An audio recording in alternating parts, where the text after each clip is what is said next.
आज आपण आलो आहोत जिल्हा व सत्र न्यायालय पालघर या ठिकाणी दिनांक 10/3/2026 रोजी सोशल मीडियाच्या माध्यमाने बोईसर येथील गणेश नगर येथील राहणारा गणेश झा या एका व्यक्तीने बाबासाहेबांबद्दल तसेच समाजामध्ये तेढ निर्माण करण्याचं भाष्य केलं होतं. त्याबद्दल त्यांना त्यांच्याबद्दल सुनवाई करण्यासाठी आज या ठिकाणी आपण आलो आहोत. आपल्यासोबत संपूर्ण समाजातील यंग अशी पूर्ण वकीलची टीम आहे. त्यांना आपण विचारणार आहोत की आज या ठिकाणी आरोपीला सादर केल्यानंतर सत्र न्यायालयाने काय या ठिकाणी आपलं आदेश दिलेला आहे ते आपण विचारूया. आपल्यासोबत आहे वकील साहेब, आदरणीय वकील साहेब आपले या ठिकाणी स्वागत आहे.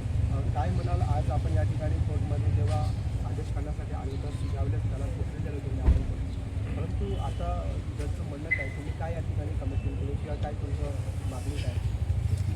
जो हा आरोपी रुपेश झा आहे त्याच्यावर दिनांक 11/3/26 रोजी मध्यरात्री 1:45 वाजता गुन्हा दाखल झालेला आहे आणि सदर केसमध्ये गुन्हा यासाठी दाखल झाला आहे की त्याने सोशल मीडियाद्वारे बाबासाहेबांबाबत अपशब्द वापरलेले आहेत आणि महिला भगिनींना देखील त्याने अपशब्द वापरले. त्या अनुषंगाने या केसमध्ये जे फिर्यादी आहेत कुणाल गायकवाड यांनी बोईसर पोलीस स्टेशन येथे FIR नोंदवली. त्या अनुषंगाने हा गुन्हा घडलेला आहे. अट्रॉसिटी ॲक्ट त्याच्यामध्ये लावलेला आहे. बरेचसे कलम याच्यामध्ये लावून घेतलेले आहेत.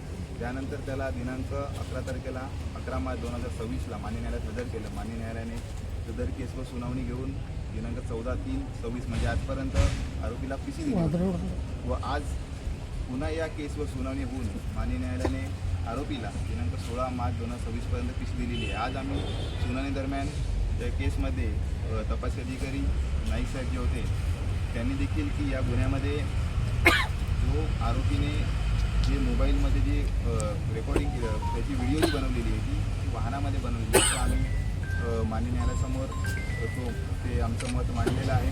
तसेच तपासी अधिकाऱ्यांनी देखील ते मत मांडलेलं आहे आणि सरकारी वकील जे होते त्यांनी देखील त्यांचं मत मांडलेलं आहे आणि आम्ही जवळजवळ या केसमध्ये सरकारी पक्षाला मदत व्हावी या इंटरव्ह्यू म्हणून जवळजवळ 20 वकिलांनी फिर्यादीच्या वतीनं मान्य न्यायालयामध्ये वकीलपद दाखल केलेलं आहे आणि आम्ही देखील मान्य न्यायालयामध्ये ती बाजू मांडलेली आहे की ते जे टेम्पो आहे ते टेम्पो जप्त होणं आवश्यक आहे आणि ती टेम्पो कोणाच्या मालकीचं आहे याबाबत तपास केला पाहिजे आणि त्या अनुषंगाने मान्य न्यायालयाने आरोपीची दिनांक 16/3/26पर्यंत PC दिलेली आहे आणि आता बघू 16/3/26ला आरोपीला हजर करतील.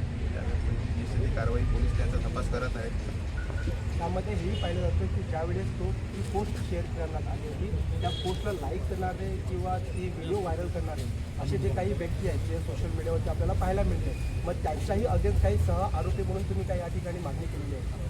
आपण सांगितलं आहे युक्तिवाद दरम्यानच की त्या केसमध्ये ज्यांनी व्हिडिओला लाईक केलेत किंवा त्यांनी काही मेसेज केले असतील तर त्यांना देखील त्याच्यामध्ये अटक झाली पाहिजे आणि त्याबाबत चौकशी झाली पाहिजे असं आपण आपलं मत आहे. ह्या आरोपीबद्दल एक ही पार्श्वभूमी आहे की त्या व्यक्तीने एक मुस्लिम समाजाच्या व्यक्तीमध्ये किंवा समाजामध्ये सुद्धा तेढ निर्माण करणारं असं काही भाष्य केलं होतं तर त्याबद्दल सुद्धा या ठिकाणी डिबेट आपल्या वतीने करण्यात आलेलं आहे. हां, त्याच्यामध्ये रिमांड रिपोर्टमध्येच नमूद केलेलं आहे की 74/2026 CR नंबरप्रमाणे मुस्लिम बांधवांनी देखील मनं दुखवल्या कारणाने FIR बोईसर पोलीस स्टेशनमध्ये दाखल केलेली आहे. तसेच या ठिकाणी आपल्याला पाहायला मिळत आहे की ज्यावेळेस न्यायालय सत्रामध्ये त्या आरोपीला उपस्थित केल्यानंतर आपल्या वकिलांच्या बाजूनुसार फिर्यादीचे जे वकील आहेत त्यांच्यानुसार त्याला जास्तीत जास्त कठोर कशी शिक्षा होईल त्या वतीने या ठिकाणी सरकारी वकील असतील किंवा आपले वकील क्षेत्र असतील त्यांच्या वतीने या ठिकाणी चर्चा करण्यात आली होती.